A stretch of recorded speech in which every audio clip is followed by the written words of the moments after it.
નમસ્કાર વિદ્યાર્થી મિત્રો, અગાઉ આપણે ધોરણ 9 એસએસમાં ચેપ્ટર 9 મૂળભૂત હક અને મૂળભૂત ફરજો વિશે માહિતી મેળવી ગયા.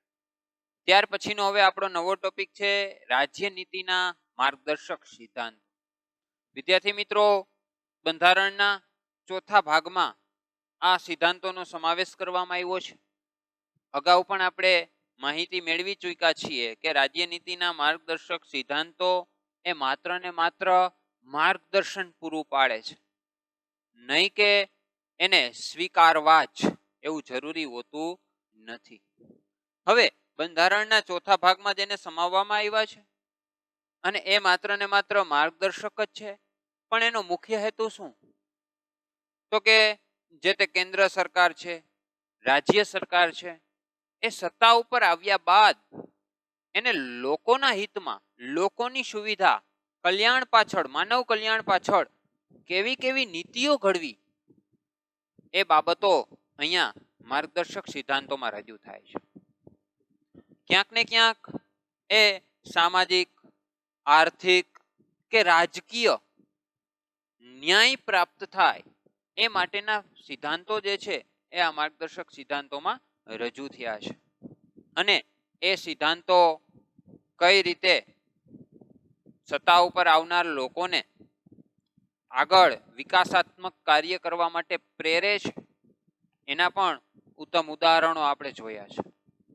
અહીંયા એ માર્ગદર્શક સિદ્ધાંતોને આધારે આપણે જોશું એટલે સહજતાથી સમજાશે કે વર્તમાન કે પછી અગાઉની સરકારોએ લીધેલા અમુક નિર્ણયો કે અમુક બાબતો આપણને ક્યાંક ને ક્યાંક એ એક દર્પણ બતાવે છે. તો એવા રાજ્યનીતિના માર્ગદર્શક સિદ્ધાંતો વિશે જોઈએ પાઠ્યપુસ્તકને આધારે. રાજ્યનીતિના માર્ગદર્શક સિદ્ધાંતો. રાજ્યનીતિના માર્ગદર્શક સિદ્ધાંતોનો સમાવેશ બંધારણના ચોથા ભાગમાં કરવામાં આવ્યો છે. ઘણી વખત એક વાક્યમાં કે ખાલી જગ્યામાં આ પૂછાય છે કે માર્ગદર્શક સિદ્ધાંતોનો સમાવેશ કયા ભાગમાં કરવામાં આવ્યો છે? તો કે ચોથા ભાગમાં. આ માર્ગદર્શક સિદ્ધાંતોનો ઉદ્દેશ્ય, એનો ઉદ્દેશ્ય શું છે? તો કે વર્તમાન અને ભાવિ, અત્યારે હાલમાં જે સરકાર છે એ અને ભવિષ્યની જે સરકારો આવશે એ, એટલે કે કેન્દ્ર અને રાજ્ય સરકારને જુદા જુદા નીતિ વિષયક ક્ષેત્રમાં કઈ કઈ નીતિઓ ઘડવી એ સંબંધે માર્ગદર્શન આપવાનો છે.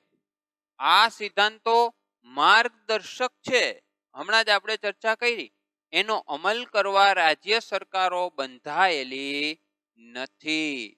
વિદ્યાર્થી મિત્રો, આ એક બાબત પણ ખાસ ઇમ્પોર્ટન્ટ છે કે રાજ્ય નીતિના માર્ગદર્શક સિદ્ધાંતો માત્ર ને માત્ર માર્ગદર્શક છે. કેન્દ્ર સરકાર કે રાજ્ય સરકાર એ સિદ્ધાંતોને આધારે જ જે તે વિષયક નીતિ ઘડવામાં બંધાયેલી હોતી નથી. પરંતુ નીતિ ઘડતરમાં આ સિદ્ધાંતોને કેન્દ્રમાં રાખીને નીતિઓ ઘડવાની અને તેનો અમલ કરવાની રાજ્યની નૈતિક ફરજ છે. એટલે કે જે પણ સરકાર આવે એને આ સિદ્ધાંતોને કેન્દ્રમાં રાખીને જ અમુક પ્રકારની નીતિઓ ઘડવી પડે છે. સહજ રૂપે એની ફરજ છે. ત્યાર પછી જોઈએ આ સિદ્ધાંતોનો સૌથી મહત્વનો ઉદ્દેશ્ય. આ સિદ્ધાંતનો ઉદ્દેશ્ય એટલે કે હેતુ, સૌથી મહત્વનો હેતુ શું છે? તો કે તમામ લોકોને રાજકીય, સામાજિક, આર્થિક ન્યાય મળી રહે તેવી સમાજ રચનાની સ્થાપના કરવાનો એનો હેતુ શું છે? કે બધાને સંપૂર્ણપણે ન્યાય મળી રહે, એક એવી રચના, એક એવી સમાજ રચના થાય, એવો એનો હેતુ છે. આ ઘણી વખત એ પણ પૂછાય છે કે રાજ્ય નીતિના માર્ગદર્શક સિદ્ધાંતોનો મુખ્ય હેતુ કે ઉદ્દેશ્ય શું છે? તો કે લોકોની રાજકીય, સામાજિક અને આર્થિક ન્યાય મળી રહે લોકોને, એવી એક સમાજ રચના કરવાનો એનો એક મુખ્ય ઉદ્દેશ્ય છે. જોઈએ આગળ. રાજ્યના ઉદ્દેશ્ય અને ધ્યેયોની પૂર્તિ માટે રાજ્યની નીતિ ઘડતરમાં દિશા સૂચન આપવાનો છે. ન્યાયતંત્ર દ્વારા આ સિદ્ધાંતોનો અમલ કરવાની જોગવાઈ બંધારણમાં નથી. એટલે કે આ જે સિદ્ધાંતો છે એનો અમલ કરવો એવી કોઈ જોગવાઈ બંધારણમાં નથી. કારણ કે આ સિદ્ધાંતો કેવા છે? માર્ગદર્શક. એને સ્વીકારવા એવું જરૂરી હોતું નથી. આ મૂળભૂત સિદ્ધાંતોથી આપણને કોઈ કાનૂની અધિકારો પ્રાપ્ત થતા નથી કે તેનાથી કોઈ કાનૂની પીઠબળ મળતું નથી કે કાનૂની ઉપાયો પ્રાપ્ત થતા નથી. તેમ છતાં રાજ્યના કાયદાઓ ઘડતી વખતે તથા તેના સંચાલનમાં તે પાયાના છે. એટલે કે જો ક્યાંય આ માર્ગદર્શક સિદ્ધાંતોનો ઉપયોગ ન કરે સરકાર નીતિ વિષયક ઘડવામાં, તો આપણે એના વિરુદ્ધ અદાલતમાં જઈ શકતા નથી, કેસ કરી શકતા નથી. એને કોઈ જ પ્રકારનું કાનૂની પીઠબળ નથી, એના કોઈ કાયદા ઘડાયા નથી કે એની કોઈ જોગવાઈ કરવામાં આવી નથી. એ માત્ર ને માત્ર માર્ગદર્શક છે.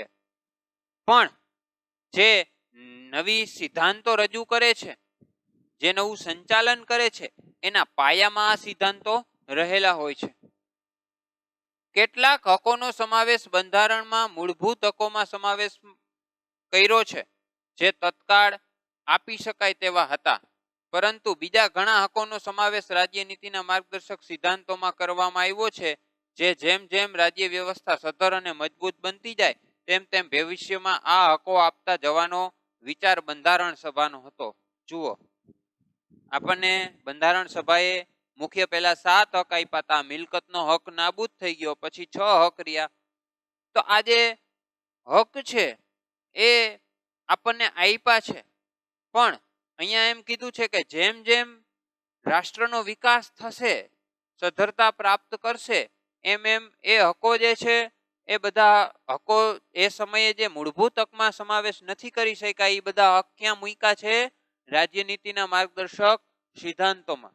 જેમ જેમ સધરતા પ્રાપ્ત થતી જશે એમ એમ એ હકો જે છે એ આપતા જવાનો વિચાર, એટલે કે ભવિષ્યમાં એ હકો રાજ્ય નીતિના માર્ગદર્શક સિદ્ધાંતોમાંથી મૂળભૂત હકોમાં દાખલ થશે એવો વિચાર એ સમયે બંધારણ સભાનો હતો.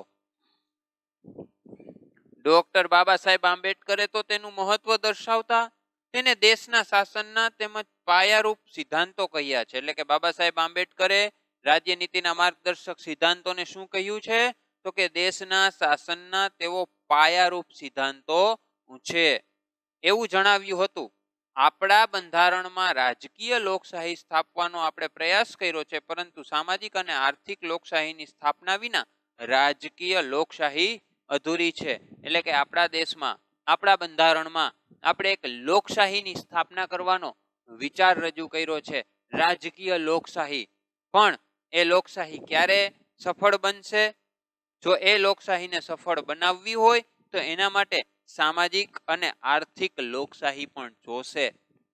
નહીતર સામાજિક અને આર્થિક લોકશાહી વિના આ રાજકીય લોકશાહી અધૂરી ગણાશે. અને એ સામાજિક અને આર્થિક લોકશાહી લોકોને ક્યાંથી પ્રાપ્ત થશે? રાજ્ય નીતિના માર્ગદર્શક સિદ્ધાંતોમાંથી. તો વિદ્યાર્થી મિત્રો, આ એ રાજ્ય નીતિના માર્ગદર્શક સિદ્ધાંતો વિશેની માહિતી મેળવી. ત્યાર પછી હવે માર્ગદર્શક સિદ્ધાંતો વિશે પણ થોડીક વાત કરીએ. માર્ગદર્શક સિદ્ધાંતોમાં આ માર્ગદર્શક સિદ્ધાંતોને વિવિધ વિભાગોમાં દર્શાવીને જાણકારી મેળવીએ કે એને અલગ અલગ ભાગમાં વિભાજિત કરી અને આપણે માહિતી મેળવીએ. પહેલું છે આર્થિક નીતિઓ સંદર્ભે સિદ્ધાંતો. જે આર્થિક નીતિ છે એ સંદર્ભના અમુક સિદ્ધાંતો અહીંયા રજૂ કર્યા છે. જોઈએ, આર્થિક નીતિના ઘડતરમાં ઘણા મહત્વના સિદ્ધાંતોનો સમાવેશ કરવામાં આવ્યો જે નીચે મુજબ છે. પહેલું, સૌ નાગરિકોનું મહત્તમ કલ્યાણ. મહત્તમ એટલે કે વધુને વધુ, અને શ્રેય સધાય એટલે કે એનું હિત સધાય એ રીતે સમાજમાં ભૌતિક સંસાધનોની માલિકી અને અંકુશનું વિતરણ કરવું. જે ભૌતિક સંસાધનો છે એની માલિકી અને એનું વિતરણ, એનું વિભાજન કરવું, એ કામ કોનું હોવું જોઈએ? સરકારનું. સમાજમાં દરેક લોકો જે છે પોતાનું કલ્યાણ સાધી શકે, પોતાનું હિત સાધી શકે એ માટેનો પ્રયત્ન જે છે એ સરકારે કરવો જોઈએ. પણ હા, એનો મતલબ એવો નથી કે સરકારે એ કરવું જ ન પણ કરે, કારણ કે આ સિદ્ધાંતો કેવા છે? માર્ગદર્શક. સંપત્તિ અને ઉત્પાદનના સાધનોનું કોઈ ચોક્કસ સમૂહ કે વર્ગમાં કેન્દ્રીકરણ ન થાય એવી વ્યવસ્થા, અર્થવ્યવસ્થા રચવા રાજ્ય પ્રયાસ કરશે કે ભાઈ સંપત્તિ અને ઉત્પાદન કોઈ એક જ જગ્યાએ વધુ ને વધુ કેન્દ્રીકરણ ન થાય સમાજના દરેક લોકોમાં એનું વિભાજન થાય એ માટેના પ્રયત્નો પણ રાજ્ય સરકાર એવો પ્રયત્ન કરશે કે એવી પરિસ્થિતિનું સર્જન ન થાય. પુરુષો અને સ્ત્રીઓને સમાન કામ માટે સમાન વેતન મળે એવા રાજ્ય પ્રયાસ કરશે.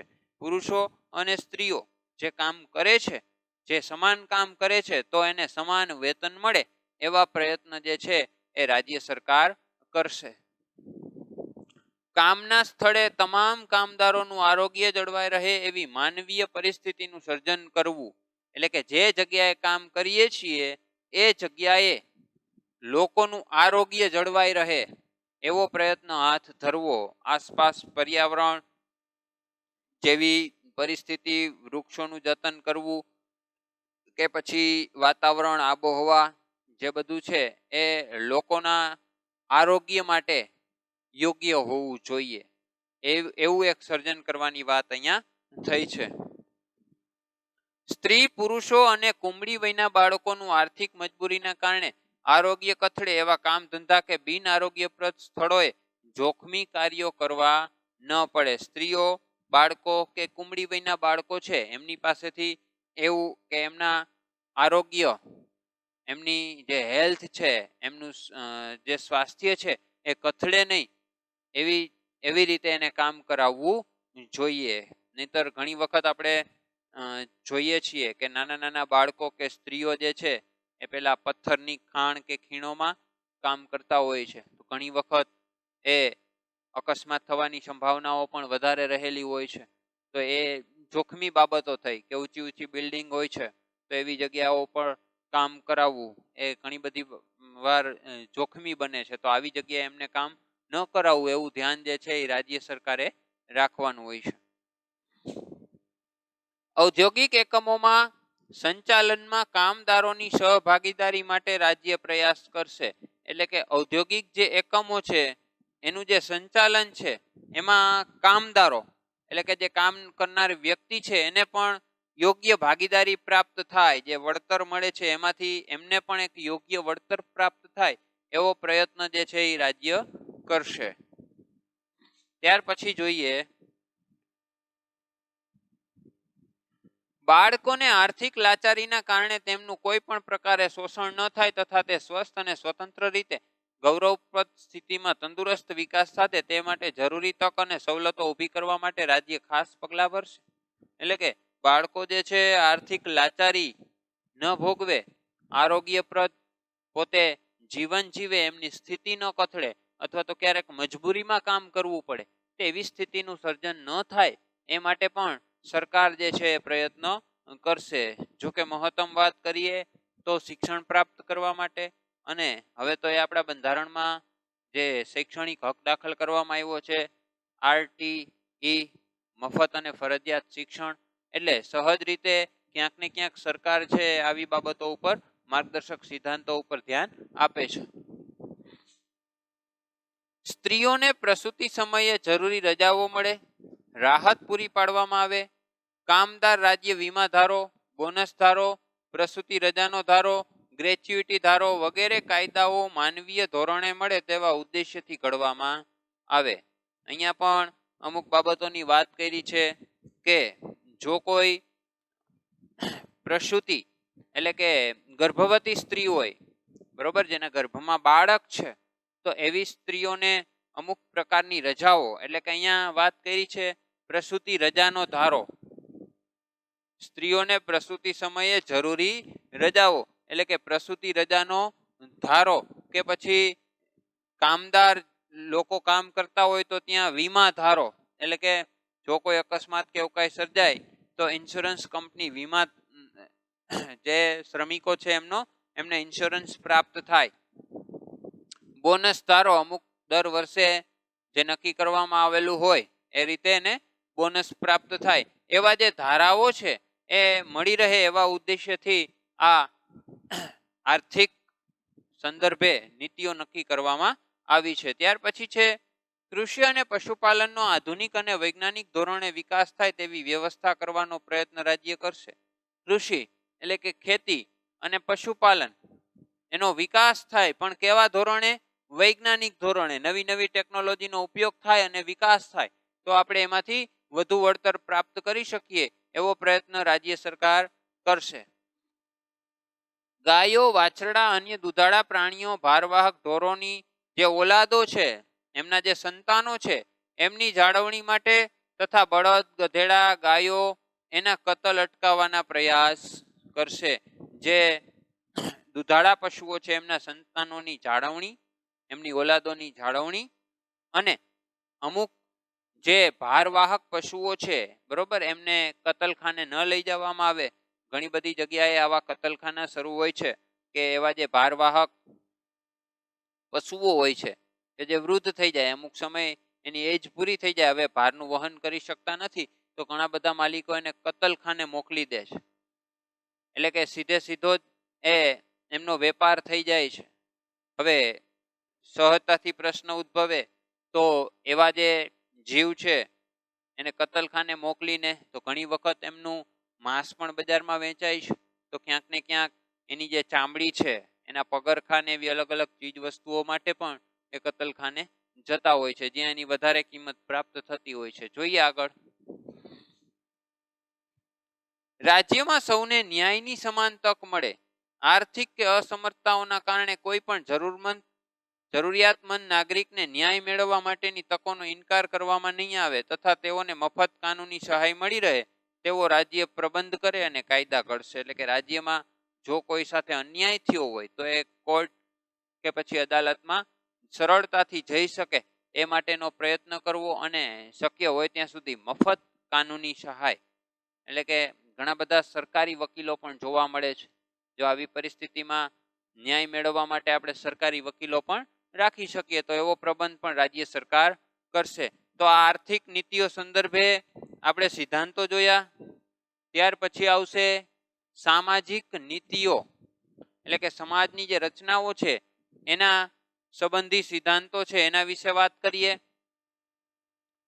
અનુસૂચિત જાતિ, અનુસૂચિત જનજાતિ, વંચિત સમૂહો જેવા સમાજના નબળા વર્ગના શૈક્ષણિક અને આર્થિક હિતના ઉત્કર્ષ માટે, ઉત્કર્ષ એટલે વિકાસ, જે નબળો વર્ગ છે એના વિકાસ માટે રાજ્યએ વિશેષ પ્રયાસો કાળજીપૂર્વક કરવાના રહેશે, જેથી સામાજિક અન્યાય અને શોષણ સામે તેમનું રક્ષણ કરી શકાય.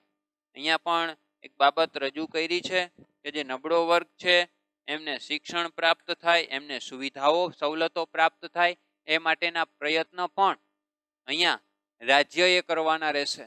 અને એવી ઘણી બધી બાબતો આપણે જોઈએ પણ છીએ. આપણે હમણાં જ છેલ્લે વાત થઈ હતી જે લઘુમતીઓ અને અત્યારે જે અનામત સીટો પ્રાપ્ત થાય છે, એટલે કે ક્યાંક ને ક્યાંક જે પછાત વર્ગના લોકો છે એને અમુક પ્રકારનો અનામત કોટો પ્રાપ્ત થાય છે. સાથે સાથે બાળકોને ભણવા માટે શિક્ષણ ફ્રી, સાથે સાથે ઘણી બધી અન્ય સહાય જેમ કે શિષ્યવૃત્તિ, સ્કોલરશીપ પ્રાપ્ત થાય છે.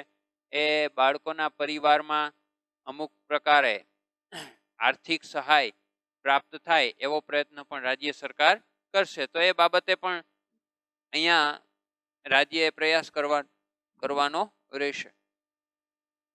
ભારતમાં રહેતા તમામ નાગરિકો માટે સમાન દીવાની કાયદો ઘડવા, એટલે કે યુનિફોર્મ સિવિલ કોડ ન્યાય વ્યવસ્થાનું સંચાલન કરીને સૌને ન્યાય મળી રહે એ રીતે રાજ્ય પ્રયત્ન કરશે.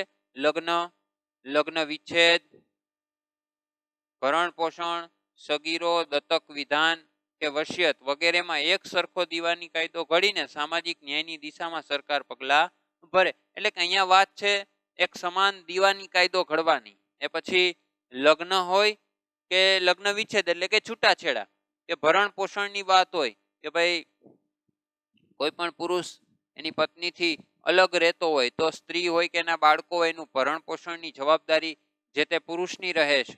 તો એવું ભરણ પોષણની બાબત હોય કે પછી સગીર વયના બાળકો, એટલે કે જે 18 વર્ષથી નીચેની ઉંમરના જે બાળકો છે એમના માટેના કાયદાઓ હોય, દત્તક વિધાન હોય એટલે કે દત્તક લીધેલો પુત્ર હોય કે પછી વસિયત હોય, વિલ, બરોબર. તો આ બધી જ બાબતો જે છે એમાં એક સરખો કાયદો ઘડવાનો પ્રયત્ન જે છે એ રાજ્ય સરકાર કરશે અથવા તો એ દિશામાં પગલાં લેશે. રાજ્યમાં સૌ નાગરિકોને કામ કરવાનો હક પ્રાપ્ત થાય. વૃદ્ધાવસ્થા, માંદગી કે અમંગલ પ્રસંગે વિના વાંકે વેઠવી પડતી તંગીના અન્ય પ્રસંગે શિક્ષણ અને જાહેર સહાય પ્રાપ્ત થાય તે માટે અસરકારક જોગવાઈઓ કરશે. કે ભાઈ એવી કોઈ પરિસ્થિતિ હોય, જેમ કે વૃદ્ધાવસ્થા છે, કે તંગીની કોઈ પરિસ્થિતિનું સર્જન થયું છે, કે માંદગી છે, કે અમંગલ પ્રસંગ છે, તો આવી પરિસ્થિતિમાં એને શિક્ષણની જો જરૂર હોય તો શિક્ષણની, અને જાહેર સહાય એ પછી આર્થિક સહાય હોય તો એની જરૂરિયાત હોય તો એ પણ એને પૂરતી મળી રહે એ માટે અલગ અલગ પ્રકારના સંગઠનો, સ્વૈચ્છિક સંગઠનો કે સંસ્થાઓની રચના થાય એ માટે પ્રયત્ન હાથ ધરવો પડે, જે રાજ્ય સરકાર ધરી શકે છે. તો આવી બાબતો જે છે એ બધી સામાજિક નીતિઓ સંબંધી સિદ્ધાંતોમાં આપણે સમાવી શકીએ. ત્યારબાદ છે રાજકીય અને વિદેશ નીતિ વિષયક, એટલે કે રાજકીય બાબતો હોય કે વિદેશની જે નીતિ વિષયક બાબતો હોય એના વિશે પણ અમુક પોતાના વિચારો આ માર્ગદર્શન સ્વરૂપે અહીંયા મૂકેલા છે. જોઈએ, રાજ્ય ગ્રામ પંચાયતોની સ્થાપના કરવા માટે જરૂરી પગલાં ભરશે. તેઓ સ્વરાજના એકમ તરીકે કાર્ય કરી શકે તે માટે તેમને જરૂરી સત્તા અને અધિકારો અને આર્થિક સહાય આપશે. ગ્રામ પંચાયતોની સ્થાપના કરવી, પછી સ્વરાજ્યના જે મુખ્ય ઉદ્દેશ્ય હતા એની જાળવણી થાય એ માટે અમુક સત્તા, અમુક અધિકાર કે અમુક આર્થિક સહાય પણ સરકાર જે છે એમને પૂરી પાડશે. રાજ્ય સેવાઓમાં ન્યાયતંત્રને કારોબારીથી અલગ અને સ્વતંત્ર કરવા પગલાં ભરશે, જેથી ન્યાયાધીશો નિષ્પક્ષ, નિડર અને નિર્ભીક રીતે ન્યાય ચૂકવી શકે. ન્યાયતંત્ર જે છે એને સ્વતંત્ર રાખવું. કોનાથી?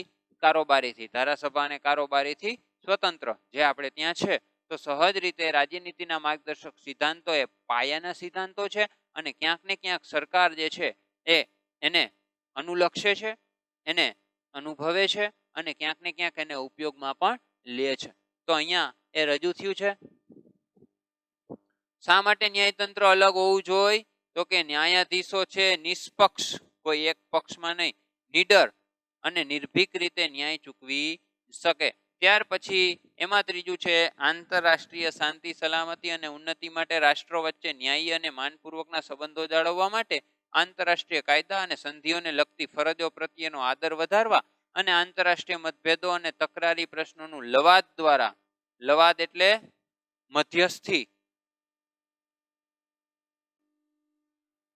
મધ્યસ્થી દ્વારા શાંતિમય નિરાકરણ લાવવાનો પ્રયત્ન રાજ્ય કરશે, અને એ બાબતોને અગ્રિમ પ્રોત્સાહન આપશે. તો વિદ્યાર્થી મિત્રો, આંતરરાષ્ટ્રીય ક્ષેત્રે પણ એ જ બાબત છે કે ભાઈ આંતરરાષ્ટ્રીય આજુબાજુના પાડોશી દેશો સાથે આપણે શાંતિપૂર્વક, સલામતીપૂર્વક આપણે રહી શકીએ એવું એક વર્તન, એવી એક વિચારધારા, જે શાંતિના માટેના અમુક કરારો છે, જે સંધિઓ છે, એનું યોગ્યપણે પાલન કરવું. આ બધી જ બાબતો ક્યાંક ને ક્યાંક આ દેશની સરહદોને અસર કરનારા પાડોશી દેશ ઉપર જોવા મળે છે. સહજ રીતે ક્યાંક ને ક્યાંક જ્યાં સરહદ હોય ત્યાં સીમા ઉપર તકરાર જોવા મળે છે.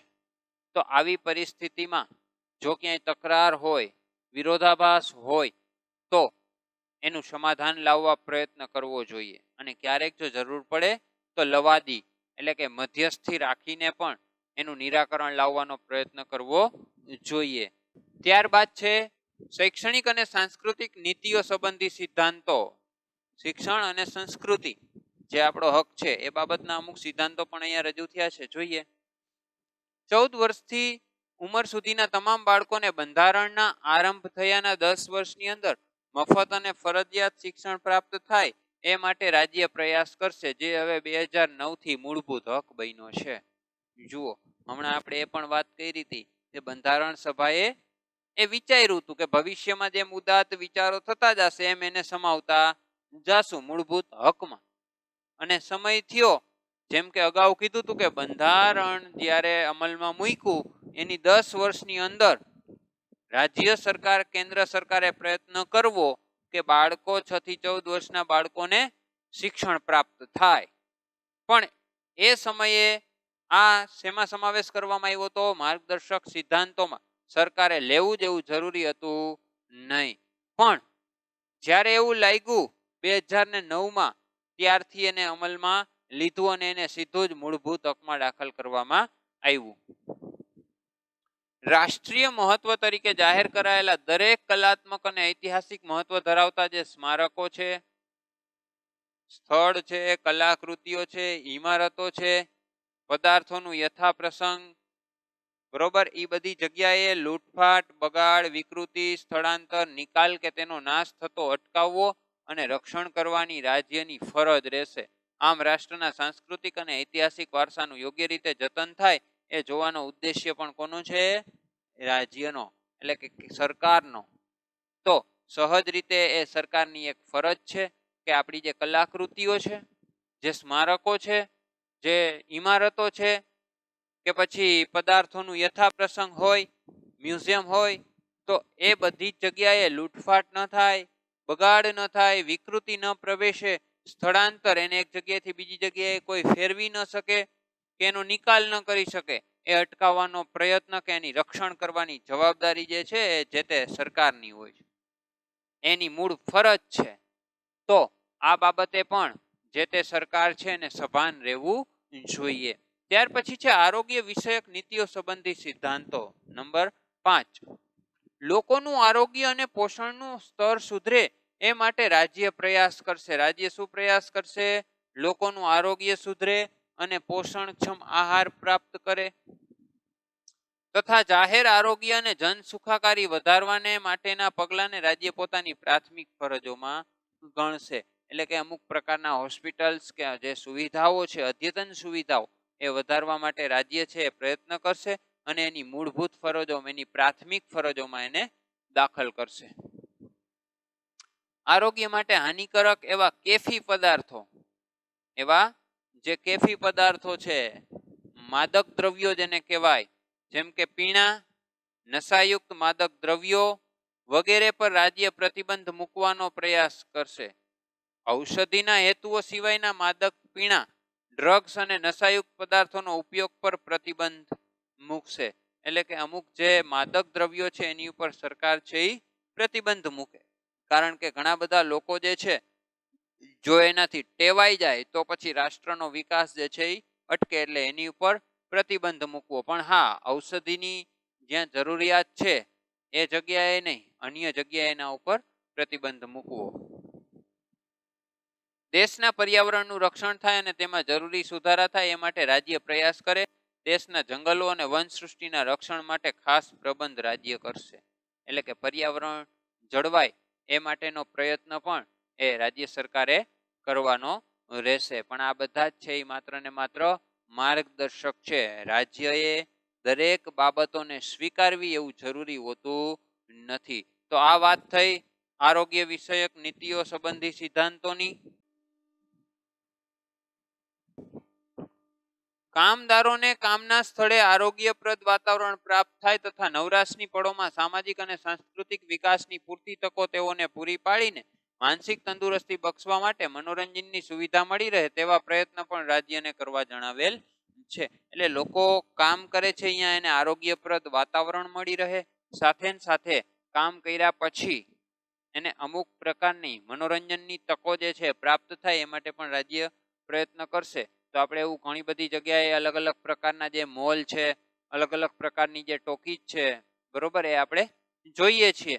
તો એ બધું મનોરંજનના સાધનો છે. પહેલાના સમયમાં પણ પ્રાચીનતાથી જ એ મનોરંજન આપણે જોતા આવીએ છીએ. પેલા એ મદારીના ખેલ જોવા મળતા, કે પછી નટ છે એ 32 પુત્રાના ખેલ, અથવા તો નટ છે અમુક પ્રકારના પોતાનું શક્તિ પ્રદર્શન કરી અને લોકોનું મનોરંજન પૂરું પાડતા. પરંતુ વર્તમાન પરિસ્થિતિમાં આ અલગ અલગ પ્રકારની ટેકનોલોજીને આધારે ટોકીજોમાં અલગ અલગ આપણે મૂવીઝ ને બધું જોઈએ છીએ. તો એ મનોરંજનના સાધનો છે, ટેલિવિઝન છે.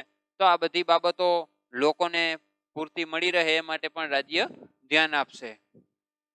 ત્યાર પછી જોઈએ, આમ રાજ્યનીતિના માર્ગદર્શક સિદ્ધાંતનો હેતુ એક એવી સમાજ વ્યવસ્થા અને રાજ્ય વ્યવસ્થા ઊભી કરવાનો છે જેમાં શક્ય હોય એટલું સત્તાનું વિકેન્દ્રીકરણ થાય, ધાર્મિક અને જ્ઞાતિ આધારિત ભેદભાવ રહિતની સમાજ રચનાનું ક્ષમતામૂલક, શોષણમુક્ત અને કલ્યાણલક્ષી સમાજ વ્યવસ્થા અને અર્થવ્યવસ્થા સ્થાપવાનો ઉદ્દેશ્ય છે કલ્યાણલક્ષી. આપણે અગાઉ પણ જોયું કે રાજ્યનીતિના માર્ગદર્શક સિદ્ધાંતોનો મુખ્ય હેતુ શું છે? તો કે આર્થિક, સામાજિક અને રાજકીય ન્યાય મળી રહે એક એવી સમાજ રચનાનો છે. હવે એ ક્યારે મળી રહેશે? જો કે લોકોનું કલ્યાણ થાય તો. અને એ પણ કેવું કલ્યાણ? તો કે સમાજ એ સામાજિક, આર્થિક અને રાજકીય. અર્થાત સામાજિક લોકશાહી અને આર્થિક લોકશાહીની સ્થાપનાનો છે. સામાજિક સલામતી દ્વારા સમાજના નબળા વર્ગના ઉત્કર્ષ એટલે કે વિકાસ માટે વિવિધ કલ્યાણકારી યોજનાઓનો અમલ રાજ્ય કરશે એવી અપેક્ષા રાખવામાં આવી છે. લોકશાહી કેવળ રાજકીય ક્ષેત્ર પૂરતી સીમિત ન રહે પણ સામાજિક અને આર્થિક ક્ષેત્ર સુધી તેનું વિસ્તરણ થવું જોઈએ, જે થકી શોષણ અને અન્યાય મુક્ત એવી સમતામૂલક ન્યાયી સમાજ વ્યવસ્થાનું સ્વપ્ન સાકાર કરવાની જવાબદારી રાજ્ય સરકારને શિરે મૂકવામાં આવી છે. મૂળભૂત હકો રાજ્યની સત્તાને મર્યાદિત કરે છે. જે મૂળભૂત હક છે એ શું કરે છે? રાજ્યની સત્તાને મર્યાદિત કરે છે. જ્યારે રાજ્યનીતિના માર્ગદર્શક સિદ્ધાંતો રાજ્યની સત્તાને વિસ્તારે છે. મૂળભૂત હકો રાજકીય લોકશાહી સ્થાપે છે. મૂળભૂત હકો એ રાજકીય લોકશાહી સ્થાપે છે. જ્યારે રાજ્યનીતિના માર્ગદર્શક સિદ્ધાંતો છે એ સામાજિક અને આર્થિક લોકશાહી સ્થાપવાનું ધ્યેય ધરાવે છે. તેમની વચ્ચે કોઈ વિરોધ નથી, તેઓ એકબીજાના પૂરક છે. એટલે કે મૂળભૂત હક અને રાજ્યનીતિના માર્ગદર્શક સિદ્ધાંતો એ એકબીજાના વિરોધી નથી પણ એકબીજાના પૂરક છે. એકનું કામ છે એ ત્યાં પૂર્ણ નથી થતું તો એ માનો કે મૂળભૂત હકમાં બધા જ હક પ્રાપ્ત નથી થતા તો એ બીજા હક આપણને ક્યાં મળે છે? રાજ્યનીતિના માર્ગદર્શક સિદ્ધાંતોમાં. એટલે કીધું છે કે એ એકબીજાના પૂરક છે. તો વિદ્યાર્થી મિત્રો, આપણે રાજ્યનીતિના માર્ગદર્શક સિદ્ધાંતો વિશે ચર્ચા કરી ગયા. આખા ચેપ્ટરની જો વાત કરીએ તો મૂળભૂત હક, મૂળભૂત ફરજો અને રાજ્યનીતિના માર્ગદર્શક સિદ્ધાંતો એના વિશે આપણે વિસ્તૃતમાં પાઠ્યપુસ્તક આધારિત ચર્ચા કરી.